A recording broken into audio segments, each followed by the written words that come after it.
नमस्ते दोस्तों। मेरा नाम राधा है और आज मैं आपको अपनी जिंदगी की एक ऐसी कहानी सुनाने वाली हूँ जिसे कभी किसी को बताने की हिम्मत नहीं जुटा पाई।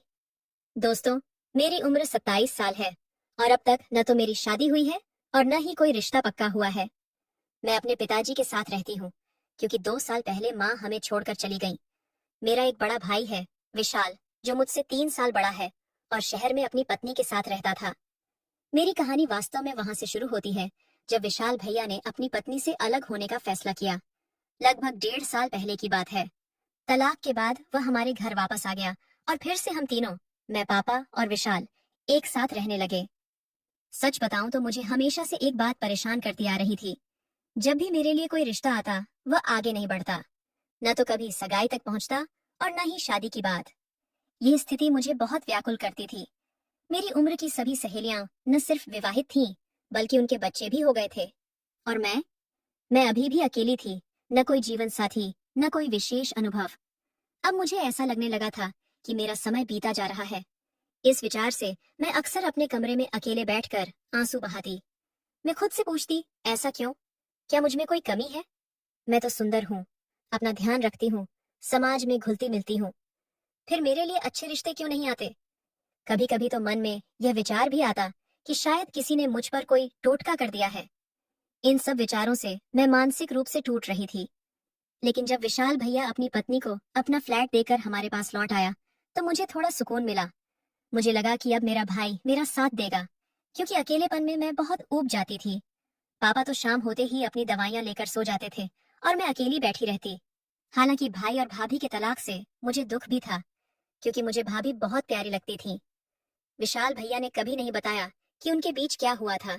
बाद में पता चला कि वजह थी भाभी की अफवाहें फैलाने की आदत। वे हर किसी की बातें सुनती और फिर उन्हें इधर उधर फैलाती रहती। लोगों ने जब विशाल से इस बारे में शिकायतें की तो उसे बहुत ठेस पहुंची। विशाल भैया ने कई बार अपनी पत्नी को समझाया, अपने घर पर ध्यान दो, दूसरों की जिंदगियों में झांकना बंद करो, लेकिन वो नहीं सुनती। हमेशा कहती, मेरी सहेली की भाभी के पति ने उसे नया फोन दिलाया। हमारे पड़ोसी अपनी पत्नी को शिमला घुमाने ले गए। वह अपनी जिंदगी से संतुष्ट नहीं थी और हमेशा विशाल भैया से शिकायतें करती रहती। उस समय विशाल भैया की आर्थिक स्थिति भी अच्छी नहीं थी, जिसे भाभी स्वीकार नहीं कर पाई और अंततः तलाक मांग लिया। जब विशाल भैया हमारे साथ रहने आया, तो धीरे धीरे हम एक दूसरे के करीब आने लगे। हम दोनों दोस्तों की तरह हो गए। हमारे पास और कोई मित्र भी नहीं था, वह भी अकेला और मैं भी अकेली। पापा बुजुर्ग हैं, जैसा कि आप समझ सकते हैं। वे शाम 7 बजे अपनी दवा लेकर सो जाते और सुबह 6 बजे उठ जाते। मैं और विशाल रात देर तक जागते, साथ में खाना बनाते, कभी नमकीन या मिठाई खरीद लाते और टीवी देखते हुए घंटों बातें करते। हम एक दूसरे से सब कुछ शेयर करते, बिल्कुल दोस्तों की तरह। जब थक जाते तो मैं कहती, चलो भैया, अब मैं सोने जा रही हूँ। मैं अपने कमरे में चली जाती और विशाल भैया थोड़ी देर बाद अपने कमरे में। कभी कभी वह कहता, राधा चलो, कहीं घूमने चलते हैं। हम बाहर जाते और उसका साथ मुझे सुकून देता। इस तरह उसने मेरे उस दर्द को कम किया जो मुझे शादी न होने और उम्र बढ़ने के कारण सताता था। लेकिन कुछ दिनों बाद मैंने महसूस किया कि विशाल भैया खुद बहुत परेशान है। उसकी मानसिक दशा ठीक नहीं लग रही थी। कई बार मैंने उसे अपने कमरे में अकेले उदास बैठे देखा। मैं उसके पास जाकर पूछती, भैया क्या हुआ? इतने परेशान क्यों हो? अगर आप भाभी से इतना प्यार करते हैं तो अलग क्यों हुए? विशाल भैया सिर्फ इतना कहता, राधा, मैं उसकी वजह से दुखी नहीं हूँ, बस कुछ और सोच रहा हूँ। मेरी चिंता मत करो। धीरे धीरे विशाल की हालत और बिगड़ने लगी। अब वह ठीक से खाना भी नहीं खाता। ये देखकर मैं बहुत चिंतित हो गई। पहले वह मुझसे बाहर चलने को कहता था, मेरे साथ खूब बातें करता था, लेकिन अब वह हमेशा अपने कमरे में ही बंद रहने लगा था। मुझे समझ नहीं आ रहा था कि आखिर उसे हो क्या गया है। वह अब दिन भर काम पर जाता और घर लौटते समय बिना मेरी ओर देखे खाना खाता और अपने कमरे में बंद हो जाता। वो मुस्कुराहट, वो बातें, वो मेरे साथ बिताए गए पल, सब गायब हो चुके थे। उसका यह बदलाव मुझे अंदर ही अंदर तोड़ रहा था। मेरा मन भी उदास रहने लगा था। लेकिन एक दिन मैंने ठान ली, नहीं, मुझे विशाल भैया को इस अंधेरे से बाहर निकालना ही होगा। एक शाम जब वह काम से लौटा, मैंने सोचा उससे दिल खोलकर बात करूंगी। उसके कमरे तक पहुंची तो दरवाजा थोड़ा सा खुला था। अंदर झांकने पर जो दृश्य मेरी आंखों के सामने था, उसने मेरी सांसें थाम दी। विशाल भैया अपने लैपटॉप पर अश्लील फिल्म देख रहा था। स्पीकर की आवाज इतनी थी कि मुझे सब कुछ साफ सुनाई दे रहा था। मैं जैसे पत्थर बन गई थी, न पांव हिला सकती थी, न नजरें हटा पाती थी। उसकी आंखें स्क्रीन पर जमी थीं और उसके हाथ, मैं समझ गई थी कि वह क्या कर रहा है। किसी तरह खुद को वहां से खींचकर अपने कमरे में लौट आई। अपने बिस्तर पर बैठी तो दिमाग में वही दृश्य बार बार घूम रहा था। विशाल भैया का बिस्तर दरवाजे के सामने ही था, इसलिए मैंने सब कुछ स्पष्ट देख लिया था। उसकी हर हरकत, हर भाव। ये मेरे लिए बिल्कुल नया अनुभव था। मन में एक अजीब सी हलचल होने लगी थी। उस रात मैं सो नहीं पाई। अलग अलग विचारों ने मुझे घेर लिया था। अगली सुबह जब उठी तो विशाल भैया काम पर जा चुका था। अनजाने में ही मेरे कदम उसके कमरे की ओर बढ़े। वहां उसके बिस्तर पर कुछ निशान थे जो रात की घटना की गवाही दे रहे थे। मैं समझ गई कि वह क्या कर रहा था। मेरे भीतर एक अजीब सा संघर्ष चल रहा था। क्या यह परेशानी है, हैरानी, या कुछ और? मैं बेचैन हो उठी और जल्दी से उसके कमरे से निकल आई। पापा के लिए नाश्ता बनाते हुए भी मेरा ध्यान बार बार कल रात के दृश्य की ओर जा रहा था। मैं अब कोई छोटी बच्ची नहीं थी, सब समझती थी। सच कहूं तो मेरे भीतर भी वही भावनाएं जागृत हुईं जो शायद विशाल भैया महसूस कर रहा था। मैं भी तो 27 साल की थी। मन में ख्याल आया कि काश मैं भी शादीशुदा होती, मेरा भी कोई जीवन साथी होता। और फिर अचानक मेरे दिमाग में विशाल भैया की तस्वीर आ गई। मैं चौंक गई। ये मैं क्या सोच रही थी? अपने ही भाई के बारे में? लेकिन कल रात जो देखा था वह मेरे मन से जा ही नहीं रहा था। उसकी आंखें, हरकतें और उसका, मैं अपने विचारों से ही शर्मिंदा हो गई। शाम को जब विशाल भैया लौटा, मैंने हिम्मत जुटाकर कहा, भैया बात करनी है आपसे। वो बोले, अभी नहीं राधा, मैं थका हुआ हूँ, अपने कमरे में जा रहा हूँ, उसने बिना मेरी ओर देखे कहा।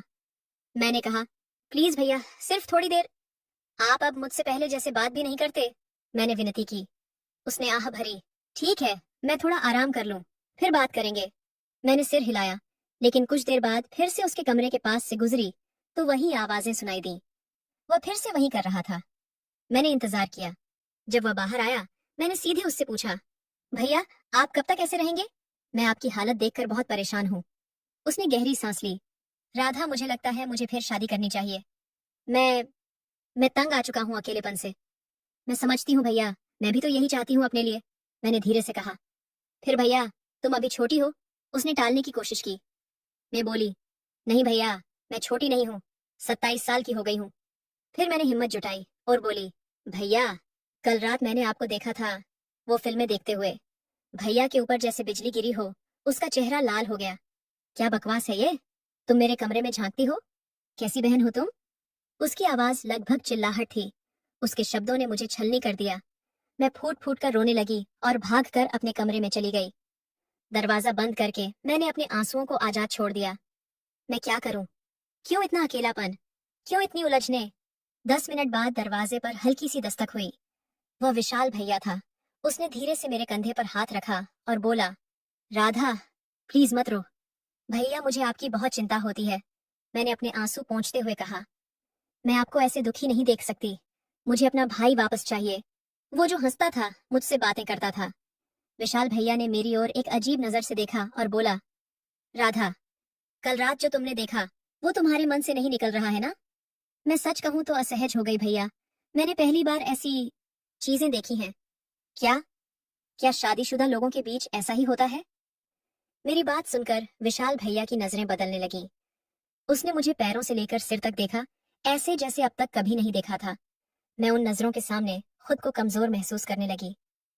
राधा, क्या तुम मुझसे करीब आना चाहती हो? उसने धीमे स्वर में पूछा। उसकी बात सुनकर मैं स्तब्ध रह गई। बोल ना पाई। कुछ पल सिर झुकाकर खड़ी रही, फिर हल्की सी मुस्कान के साथ सहमति में सिर हिला दिया।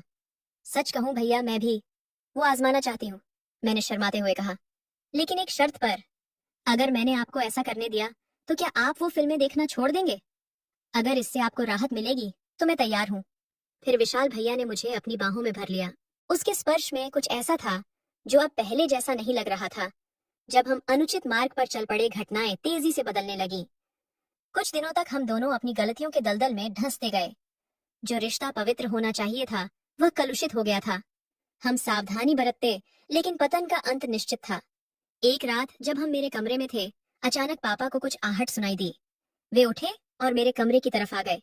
पापा बोले, राधा क्या कर रही हो? इतनी रात को कौन है तेरे साथ? पापा की आवाज सुनकर हम दोनों सहम गए। विशाल भैया ने जल्दबाजी में अपने कपड़े ठीक किए और जब दरवाजा खुला, पापा ने हमारी हालत देखकर सब समझ लिया। यह क्या हो रहा है तुम दोनों के बीच? पापा गुस्से से कांप रहे थे। ये हमारा घर है, हमारा परिवार है। तुमने हमारी इज्जत मिट्टी में मिला दी। मैं शर्म से फूट फूट कर रोने लगी। पापा के मुख पर निराशा का भार देखकर मेरा दिल टूट रहा था। पापा बोले, राधा, मैंने तुम्हें इतने अच्छे संस्कार दिए, लेकिन ये सब क्या है? पापा की आवाज में दर्द था। और विशाल, तुझे अपनी बहन की इज्जत की भी परवाह नहीं? पापा के शब्दों ने हमें वास्तविकता का एहसास करा दिया। विशाल ने सिर झुकाकर कहा, पापा मुझे माफ कर दीजिए। मैं बहुत परेशान था और गलत रास्ते पर चल पड़ा। मैंने भी बिलखते हुए कहा, पापा, मैंने भी बहुत बड़ी गलती कर दी, मुझे माफ कर दीजिए। पापा ने गहरी सांस ली। उनकी आंखों में अश्रु थे, लेकिन वे मजबूत बने रहे। अब ये सब बंद करो। मैं नहीं चाहता कि हमारे परिवार की बदनामी हो। इतना कहकर पापा चले गए, पीछे छोड़ गए अपने टूटे हुए सपनों का मलबा। अगली सुबह पापा ने विशाल को घर छोड़ने का आदेश दिया। विशाल, अब तुझे अपनी जिंदगी अलग बनानी होगी। और राधा, मैं तुम्हारी शादी जल्द से जल्द करवाऊंगा। विशाल ने अपनी गलती स्वीकारी और दूसरे शहर में नौकरी ढूंढने चला गया। मैंने भी अपने भीतर के बुरे विचारों से छुटकारा पाने का संकल्प लिया। कुछ महीनों बाद पापा ने मेरे लिए एक अच्छा रिश्ता ढूंढ लिया। राहुल एक छोटी सी कंपनी में काम करता था। नेक दिल और समझदार इंसान थे। हमारी शादी हो गई और मैंने उनके साथ नई शुरुआत की। राहुल ने मुझे हमेशा सम्मान दिया, प्यार किया और मैंने भी अपने अतीत को पीछे छोड़कर आगे बढ़ना सीखा। विशाल ने भी एक अच्छी पढ़ी लिखी लड़की से विवाह कर नया परिवार बसाया। आज मैं राहुल के साथ सुखी हूँ। मेरे एक प्यारे बच्चे हैं और मैं अपनी गलतियों से बहुत कुछ सीख चुकी हूँ।